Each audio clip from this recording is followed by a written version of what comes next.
سارے جگ نالوں لگ دیاں چنگیاں مدینے دیاں پاک گلیاں، مدینے دیاں پاک گلیاں، سارے جگ نالوں لگ دیاں چنگیاں مدینے دیاں پاک گلیاں۔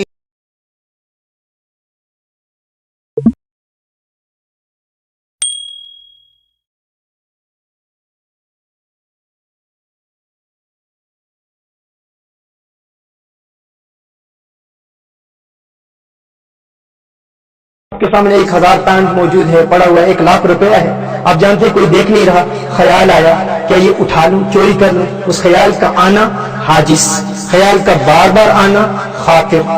اور حدیث نفس سے منصوبہ بنانا کہ میں اٹھا لوں یا نہ اٹھاؤں، اسے کہتے ہیں حدیث نفس۔ اور پھر ہم کہتے ہیں کہ جب انسان کا 50% سے زیادہ پرسنٹیج ہو، ذہن غالب جہت اس جانب ہو کہ میں نے اس گناہ کے ارتکاب کرنا ہے، اسے کہتے ہیں ہم۔ اور جب انسان پختہ عزم کر لے، عزم مصمم ہو جائے، پختہ عزم ہو جائے کہ میں نے اس گناہ کے ارتکاب کرنا ہے، تو اسے کہتے ہیں عزم۔ ناظرین کرام، یہ جو پہلے 4 خیالات ہیں جو انسان کے ذہن میں پیدا ہوتے ہیں، شریعت مطہرہ میں اس کا کوئی مواخذہ نہیں ہے، یعنی آخرت میں اس پر کوئی گرفت نہیں ہوتی، خیال کے آنے پر گرفت نہیں ہوتی، خیال کے بار بار آنے پر گرفت نہیں ہوتی، اور اس کے علاوہ منصوبے بنانے پر بھی گرفت نہیں ہوتی، اور نہ ہی اگر اکثر غالب جہت اس طرف ہے کہ گناہ کا ارتکاب کرنا، اس پر بھی کوئی گرفت نہیں ہے۔ لیکن جب انسان عزم بنا لے، عزم کر لے، ارادہ کر لے، پختہ ارادہ کر لے کہ میں نے اس گناہ کا ارتکاب کرنا ہے، تو اس پر آخرت میں مواخذہ ہے، باز پرس ہے۔ اسی کا ذکر اللہ عز و جل نے قرآن کریم میں سورہ بنی اسرائیل میں ارشاد فرمایا ان السمع والبصر والفؤاد کل اولئک کان عنہ مسئولا، انسان کی آنکھ، انسان کے کان، انسان کی سماعت اور انسان کے دل، ان تمام پر آخرت میں مواخذہ ہوگا۔ اگرچہ انسان گناہ کا ارتکاب نہ بھی کرے، لیکن جب عزم کر لیتا ہے تو آخرت میں مواخذہ ہوگا۔ ناظرین کرام، توبہ پر استقامت حاصل کرنے کے لیے ہمارے لیے یہ جاننا نہایت ہی ضروری ہے کہ اگر یہ خیالات آئیں، جو ہی شیطان ہمارے عقل کے دروازے پر دستک دے تو فوراً ہم نے 5 کام کرنے ہیں۔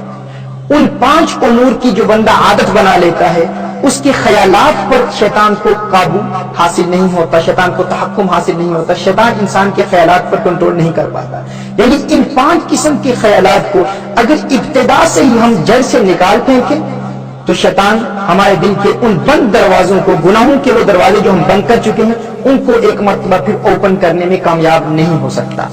اور اگر ہم توبہ کر رہے ہیں اور اگر ابتدائی پہلے دروازے پر بھی محنت کر رہے ہیں، اور اس دوران بھی اگر شیطان بار بار اس دروازے پر دستک دے رہا ہے، بار بار ہمیں گناہوں کے ارتکاب کی جانب راغب کرنے کی کوشش کر رہا ہے، تو ان 5 خیالات کا یاد رکھنا، ان کو ذہن نشین کر لینا انتہائی ضروری ہے۔ اور اس کی ترتیب کیا ہے ناظرین کرام؟ جو ہی یہ پہلا خیال آیا،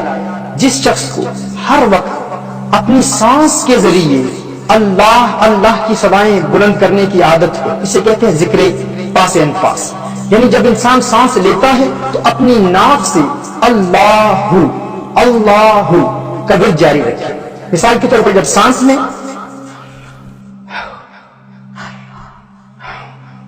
ہر سانس کے ساتھ جو شخص اللہ کی عادت بنا لے اور کوشش کرے کہ دن کا اکثر وقت جب بھی سانس لے،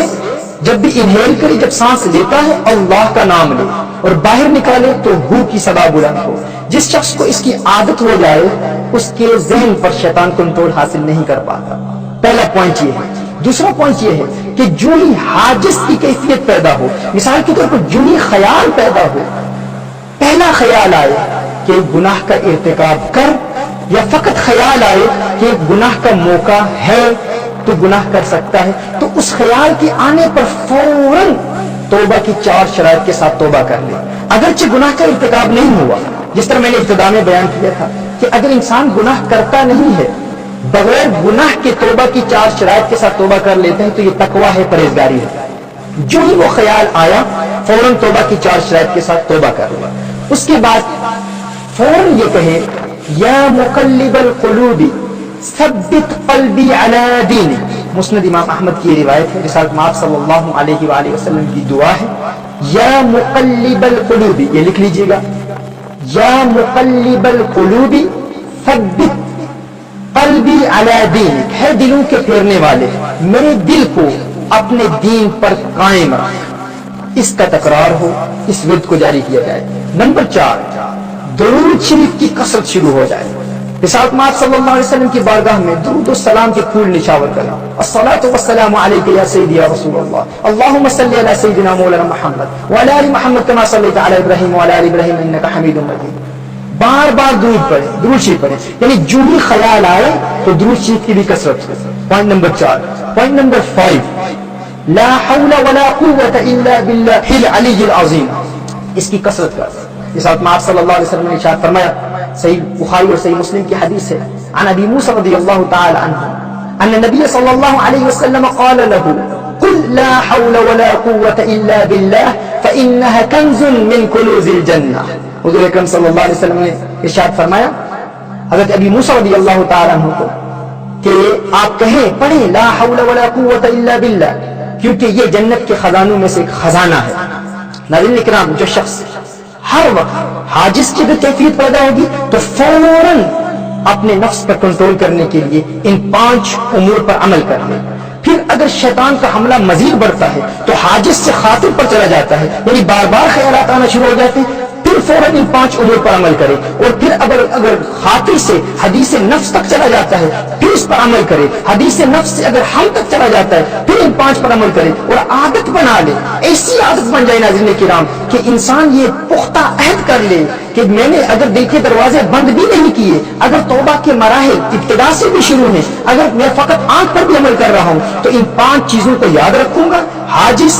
خاطر، حدیث نفس، ہم اور عزم، اور کبھی بھی شیطان کو عزم تک نہیں پہنچنے دوں گا۔